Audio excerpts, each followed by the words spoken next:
Good morning, class. Today we're going to talk about listening to your audiences and finding your keywords, both so vitally important as we begin to construct the social media roadmap. In the past, traditional communications has really been what we normally have seen: print ads, one-way interactions, spin jargon, hype. Social media makes the communication marketing PR professional change the way we approach communications. Now, communication is one-on-one. We spend time to develop and build relationships with our consumers and our audiences. Our stories are humanized, and that adds validity to our messages. We share more often, we seek deeper conversations, but so vitally important is that we listen to our audiences first, and that's what we're going to talk about.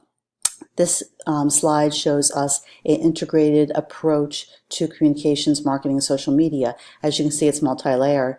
It's not always clean, and it sometimes can be very messy, and that really is the world we live in today, where we're bombarded with messages from multiple places, multiple consumers, and what our job is as communication professionals is to declutter and really try to tell our story with a call to action and try to filter out the noise. This graphic shows us the art of storytelling, which is really what we start with: our listening, our observing, and our storytelling. And we want to cut the noise so that people can process what our messages, our key messages are, and what we're trying them to do. We want to keep them short and have great titles and deliver content that is linear and expresses a clear narrative. And use images. Images are so vitally important. And if there's one thing that I could tell you to fight for when you rate your budgets every year as communicators or PR or marketing specialists, is a great camera, or maybe a part-time person that could help you get great images, because an image could tell a great story. We don't really use images the way we should, but with social media we can see that the image is key. This conversation prism is one of the best infographics that I've ever seen.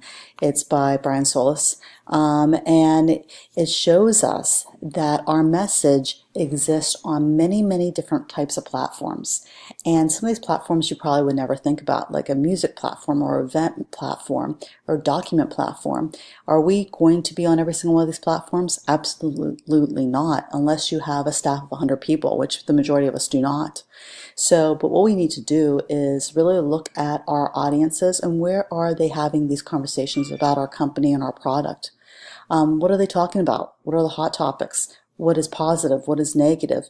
Where does our brand, where should it exist? What are the keywords our audiences are using to communicate the dislike about our product or about our organization? How do we filter those messages? How do we make them make sense? And take that listening and observation back to our company, then creating clear content. If you have time, it's really advisable that you would listen to these messages on the platforms that you've identified for 30 days. It's not a fast approach. It's something that takes time. We really want to listen to the deeper conversations. Like I said, it starts with listening, observing, and this slide just reviews. We want to look at and listen to the customer sentiment about the product and our brand. And just so vitally important is what are our competitors doing? What are the keywords and hot topics? And I'm sure that some of you have done this before. And it's great to relook at our competitors because they change. They change every year. And maybe doing this every single year. Mark it on your calendar. Let's start listening, observing this year to see if our competitors' messages have changed. And in so doing, should our messages change? Our messages are always evolving and do change. And so we want to always be cognizant that the reviewing and observation is very important. From all that, we can see, after listening to all that a new workflow emerges, where before maybe the messages were coming down from our boss, from the C-suite. But after we do all this listening, observing, and understanding and engaging, we see that the messages, our workflow actually starts externally. And that's the work we're talking about doing. We want to observe our communities and our cultures, and we know from observing different social media platforms that each one has a different language. Twitter has a different language than you see on Facebook. People interact differently on Twitter than they do on Instagram. Instagram is about images, and the words are maybe less important on Instagram, but words are always very important. So we have to learn how to communicate differently on the social media platforms we choose to be on. As we listen, we discover and pay attention to the important conversations, and we identify our key communities. If we go back to the infographic that I showed, the conversation prism, there's just no way you could be on every single platform, nor would you want to be. So it's important that we identify the communities that make sense to our product or our brand, and then move forward after we have listened to our external audiences and observed. Then we move our focus internal. And from that, after all this observation, we can internalize and dissect and learn from the feedback and dialogue in each communities. And then, even though we are communicators and we are PR and marketing specialists, there's going to be times often where we cannot answer every single question, nor should we. And so we're going to have to call on our colleagues from customer service, sales and marketing, even our management team, to ask them, a client asked us this question on Facebook, or proposed, had something negative to say about our website. How do we answer them back so that they feel that their feedback is valued and supported? Because it is. And then determining the process and opportunities to improve our product and service as we implement the change. These things are very important and are continuous. After we do all that work, and it's a tremendous amount of work, we see that a new workflow, the social media outreach, exists. And this is the last part of our process. Now we can actively participate with our clients and engage them in meaningful conversations, both in the real world, face-to-face, and of course online. And we provide feedback and we consistently monitor the messages and learn how to provide feedback that positively situates your brand and your company as helpful resources. And it's important that we continue to build relationships and maintain relationships. We're going to see through all this listening and observing that there are key influencers for our brand. No matter who we are, there's going to be influential bloggers that we send our information to, and we're counting on them to help us spread the positive word. And then we repeat this process because it's always ongoing, and we have to be open and flexible and adaptable to the changes in the process as new people get hired, as our brand may evolve, as our social media, as we add new platforms. We always need to be open, but we always have to remember to go back to that listening phase, which I think is vitally important and advise you to do at least once a year, if not more.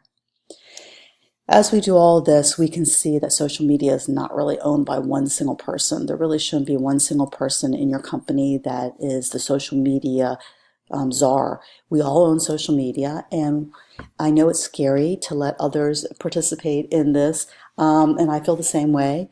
But what's really good is that the communication team and the marketing team have social media guidelines, and we train our workforce because they're our champions, and that we use them in helping us grow our social media. We feed info to the customer. As I talked before, we can't answer every single question. And so maybe we can have somebody on sales that's helping us, looking at these questions, helping us form our messaging. And we do all this to find value and engagement, because when you have a team of social media experts, then everyone is engaged in the same goal, which is to get out clear messages to our audience with a call to action. And this can really be a scary process, I understand completely, but it's worthwhile. By listening, moving on to the keywords, as we listen, we are looking for important keywords that our audience are using to describe us, and examining how our audience is searching for you. So, how do you identify those keywords? And this is some of the stuff that you're going to be working on in the assignments forthcoming. And so these are some of the keywords that, off the top of our head, we can search on: the name of our company, the services and products, executive names, relevant industry topics, competitors. Determine what your customers are searching for by using keyword tracking tools. And we're going to talk about a few of them very soon. Just looking at Twitter as a social media platform, if you look on the right-hand column of your profile page, you can see the hot topics that are trending. Do any of these topics apply to your company? Maybe not, maybe they do. And so it's something, starting to look at keywords. What are the keywords your clients are using, your competitors as well, because those are really important too. So some of the tools, keyword tracking tools that you can use, and some are free and some are not. So just putting that out there ahead. We're probably familiar with the first two. Google Keyword Planner. You put in your website URL, and then you can see the different categories. You put in your business category, the names of the products to find keywords, frequently search, and also what the competitors' keywords are. You must have a Google account. This has changed. In the past, you used to be able to use this tool freely, and now you cannot. So it will be up to you and your company as to how much you take advantage of this tool. Another tool is Google Analytics, which looks at keyword targets already generating traffic to your site. And Google Analytics is free.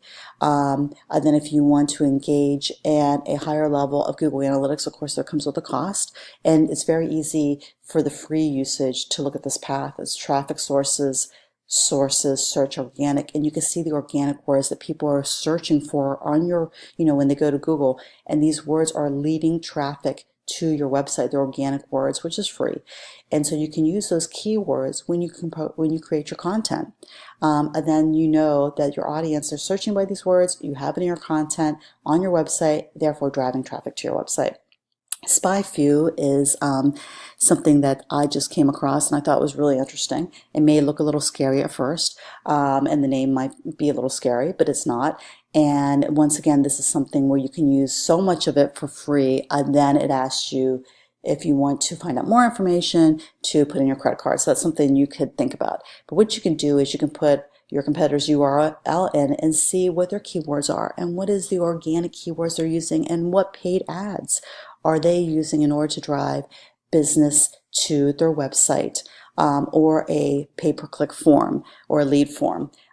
So finding these keywords is really important for tagging content like we talked about on the back end of your website, and also enriching your SEO plan. You can also pay for search words that will help your company's ad through Google AdWords, and you therefore, when you create these ads through Google Keywords, a keyword campaign, then you will appear higher on a company search, on a website search, and usually leads to a pay-per-click landing page. I then also may help generate more leads for you then to reach out to tell them about your products and also your organization. So that is a complicated process, and it really does need someone that understands Google AdWords, and so it's something that maybe you want to invest some money in the future. In conclusion, all this effort to find the keywords that you appear in your audience's frequent conversations and search terms will help you create the content that will help your company or organization. And I hope that this conversation that we've had today helps you with your first project. And if you have any questions, you know how to reach me via email, and I appreciate your time today. Thank you very much.